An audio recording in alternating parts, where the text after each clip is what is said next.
ഒരു നടൻ അല്ലെങ്കിൽ ഒരു പൗരൻ എന്ന നിലയിൽ ഒരു സാമൂഹിക പ്രതിബദ്ധത ആവശ്യമാണെന്നാണ് എല്ലാവരുടെയും അഭിപ്രായം. കഴിഞ്ഞാല് ഒരു പ്രസ് മീറ്റിൽ ജാൻസിനുണ്ടായിരുന്നു. എനിക്ക് ഒരു ഓൺലൈൻ ഗെയിമിംഗ് ആപ്പിനെ പ്രൊമോട്ട് ചെയ്യുന്ന ഒരു പരസ്യം പുള്ളി പ്രൊമോട്ട് ചെയ്യും. അപ്പം അതിനെപ്പറ്റി ചോദിച്ചപ്പോൾ പുള്ളിക്ക് സാമൂഹിക പ്രതിബദ്ധത ഇല്ല എന്നാണ് പറയുന്നത്. അപ്പൊ അതിനോട് എന്താണ് അഭിപ്രായം? കലാകാരന് സാമൂഹിക പ്രതിബദ്ധത ഉണ്ടാകണം എന്ന കാര്യത്തിൽ സംശയമൊന്നുമില്ല. കാരണം സമൂഹത്തോട് ഒരു ഉത്തരവാദിത്വമുണ്ട്. ഞാനൊക്കെ വളരെ പേടിച്ചാണ് ഇപ്പോൾ ഒരു പരസ്യത്തിന് എൻഡോഴ്സ് ചെയ്യാൻ പറയുമ്പോൾ, ഒരു ഉദാഹരണത്തിന് ഒരു പണമിടപാട് സ്ഥാപനം, അത് നല്ല രീതിയിൽ പ്രവർത്തിക്കുന്ന ഒരു സ്ഥാപനം അല്ലെങ്കിൽ നാളെ പ്രേക്ഷകര് അല്ലെങ്കിൽ ജനങ്ങൾ എന്നോട് പറയും, ജഗദീഷ് പറഞ്ഞിട്ടാണ് ഞങ്ങളൊക്കെ കൊണ്ട് പൈസ ഇട്ടത്, ഞങ്ങൾക്ക് പറ്റിക്കപ്പെട്ടിരിക്കുകയാണെന്ന് പറയാം. അതുകൊണ്ട് ഒരു പണമിടപാട് സ്ഥാപനമാകുമ്പോൾ അതിന്റെ റെപ്യൂട്ടേഷൻ എന്താണെന്ന് അന്വേഷിച്ചറിയേണ്ട ധാർമ്മികമായിട്ടുള്ള ഉത്തരവാദിത്വം നമുക്കുണ്ട്. ഇന്നിപ്പോ കൺസ്യൂമർ പ്രൊട്ടക്ഷൻ അനുസരിച്ച് നമ്മളൊരു ക്രീം തേച്ചാൽ മുഖം വെളുക്കും എന്ന് നമ്മൾ പറയുകയാണെന്നുണ്ടെങ്കിൽ ആ ക്രീമിന്റെ ഒരു ഫലം എന്താണെന്നുള്ളത് ഒരു നടൻ ബോധ്യപ്പെട്ടതിന് ശേഷമേ അതിനുവേണ്ടി എൻഡോഴ്സ് ചെയ്യാവൂ എന്നാണ് ഇപ്പോഴത്തെ റൂള്. അതുകൊണ്ട് നമ്മൾ അല്പം സൂക്ഷിക്കണം. പിന്നെ സമൂഹത്തോട് നമുക്ക് ഉത്തരവാദിത്വമുണ്ട്, ഇല്ലെന്ന് പറയാൻ പറ്റില്ല. നമുക്ക് ഒഴിഞ്ഞ് മാറി നിൽക്കാൻ പറ്റില്ല. സമൂഹത്തോട് ഉത്തരവാദിത്വമുണ്ട്. ഇത് പറയുമ്പോൾ ഇത് ധ്യാൻ ശ്രീനിവാസനെതിരെ ഒളിയമ്പുമായി ജഗദീഷ് എന്ന് കൊടുക്കരുത് പ്ലീസ്. അത് എനിക്ക് വളരെ വിഷമമുള്ള കാര്യമാണ്. കാരണം എന്റെ ജീവിതത്തിൽ ഏറ്റവും എന്നെ സഹായിച്ചിട്ടുള്ള എനിക്ക് പാത വെട്ടി തുറന്നു തന്നിട്ടുള്ള ശ്രീനിവാസന്റെ മകൻ എന്ന നിലയിലും എന്റെ ഒരു അനിയൻ എന്ന നിലയിലും ധ്യാൻ എനിക്ക് വളരെ ഇഷ്ടമാണ്. എന്റെ സഹോദരൻ, എന്റെ അനിയൻ. അപ്പോ അത് ധ്യാൻ ശ്രീനിവാസനെതിരെയുള്ള ഒളിയുമ്പോ ഒന്നുമല്ല. ഞാൻ പറയുന്നത് ധ്യാൻ ശ്രീനിവാസനോട് വിയോജിപ്പുണ്ട് എന്ന് വേണമെങ്കിൽ രേഖപ്പെടുത്തിക്കൊള്ളൂ. കലാകാരന് സമൂഹത്തോട് പ്രതിബദ്ധത വേണം എന്ന് തന്നെയാണ് എന്റെ പക്ഷം എന്ന് കൊടുത്തോളൂ. പക്ഷെ അത് അദ്ദേഹത്തിനെതിരെ വ്യക്തിപരമായിട്ടുള്ള ഒരു പരാമർശമായിട്ട് നിങ്ങൾ കൊടുക്കരുത് പ്ലീസ്.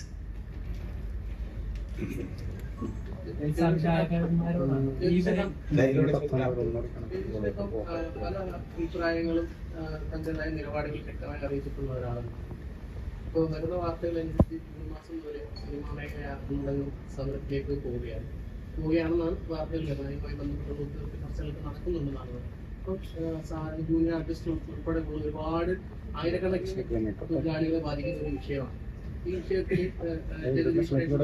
നടനെന്നുള്ള നിലയിൽ അമ്മയുടെ ഒരു ഭാരവാഹി എന്നുള്ള നിലയിൽ എനിക്ക് കിട്ടിയ അറിവനുസരിച്ച്, അത് എത്രത്തോളം ശരിയാണെന്ന് എനിക്കറിയില്ല, എനിക്ക് കിട്ടിയ അറിവനുസരിച്ച് ഈ സമരം ഉണ്ടാകാനുള്ള സാധ്യത കുറവാണ്. ഒന്ന്, നടീനടന്മാരും പ്രൊഡ്യൂസേഴ്സ് അസോസിയേഷൻ തമ്മിലുള്ള ആ തർക്കം, അതിന് വേണ്ട ചർച്ചകൾ, അനൗപചാരിക ചർച്ചകൾ നടക്കുന്നുണ്ട്. ഇപ്പം അതിൽ തന്നെ വിജയം കണ്ടെത്തും. പിന്നെ സർക്കാരും ഫിലിം ഇൻഡസ്ട്രിയും തമ്മിലുള്ള ഒരു സമരമാണ്. അതിൽ ഇലക്ട്രിസിറ്റി ടാരിഫ് ഉൾപ്പെടെയുള്ള കാര്യങ്ങളിൽ അത് സർക്കാരുമായിട്ട് നമ്മൾ ഒന്നിച്ച് നിൽക്കും. അതിൽ സർക്കാരിന് എത്രത്തോളം ചെയ്യാൻ കഴിയുന്നുള്ളത് സർക്കാർ ആ അവസരത്തിൽ വ്യക്തമാക്കും. അപ്പൊ അത് സർക്കാർ വ്യക്തമാക്കി കഴിഞ്ഞിരുന്നാൽ ആ സമരം ഒഴിവാക്കും. അല്ലാതെ സർക്കാരിനെതിരെ ഒരു സമരം ഇൻഡെഫിനിറ്റ് ആയിട്ട് കൊണ്ടുപോകാൻ പറ്റുന്ന ഒരു ഇൻഡസ്ട്രി അല്ല. സർക്കാരിനോട് നമ്മുടെ ആവശ്യങ്ങൾ പറയുക, അതിൽ എത്രത്തോളം ചെയ്യാൻ സർക്കാരിന് കഴിയും എന്നുള്ളതിന് അതിന് ഈ നടന്മാരെല്ലാം തന്നെ ഇൻഫ്ലുവൻസ് ചെയ്യാൻ കഴിയും സർക്കാരിന് ഒരു പരിധി വരെ. സർക്കാരുമായി നല്ല ബന്ധമുള്ള അല്ലെങ്കിൽ സർക്കാരിൽ ഭരണത്തിന്റെ തലപ്പത്തിരിക്കുന്ന മന്ത്രിമാരും മുഖ്യമന്ത്രിയുമായിട്ടൊക്കെ അടുപ്പമുള്ള നടീനടന്മാർ നമ്മുടെ കൂട്ടത്തിലുണ്ട്.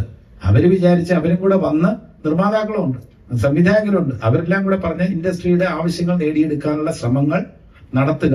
അതിൽ എത്രത്തോളം നേടിയെടുക്കാൻ കഴിയും എന്നുള്ളത്, കാരണം റവന്യൂ എന്ന് പറയുന്നത് ഈ ബിവറേജസ് കോർപ്പറേഷന്റെ റവന്യൂവും ഈ ലോക്കൽ സെൽഫ് ബോഡീസിന്റെ ഈ ടാക്സുമാണ് സർക്കാരിന്റെ ഏറ്റവും പ്രധാനപ്പെട്ട വരുമാനങ്ങളിൽ ഒന്ന്. അത് കുറയ്ക്കാൻ സർക്കാർ തയ്യാറാകുമോ എന്ന് ചോദിച്ചാൽ പ്രായോഗികമായി ബുദ്ധിമുട്ട് സർക്കാരിന്റെ ഭാഗത്തു നിന്നുണ്ടാവും. സർക്കാർ അത് വിശേഷം പഞ്ചായത്ത് കോർപ്പറേഷൻ തെരഞ്ഞെടുപ്പ്, മുനിസിപ്പാലിറ്റി തെരഞ്ഞെടുപ്പ് നടക്കാൻ പോവാണ്.